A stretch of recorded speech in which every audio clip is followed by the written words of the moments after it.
বর্তমানে বৈধ পথে মোবাইল আমদানির শুল্ক প্রায় ৬১%। তবে মোবাইল ফোনের দাম কমাতে ও বৈধ আমদানি বাড়াতে এই শুল্ক উল্লেখযোগ্য হারে কমিয়ে আনতে কাজ করছে সরকার।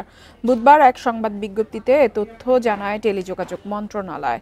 এতে জানানো হয়, ডাক ও টেলিযোগাযোগ বিভাগ, বিটিআরসি এবং এনবিআর এবং বাণিজ্য মন্ত্রণালয় শুল্ক সমন্বয়ের বিষয়ে কাজ করছে।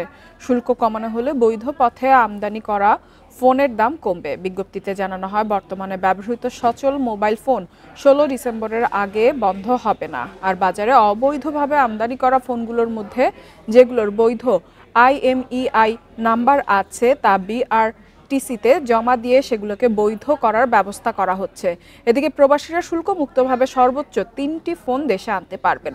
তবে এক্ষেত্রে মোবাইল কেনার বৈধ কাগজ সঙ্গে রাখতে হবে।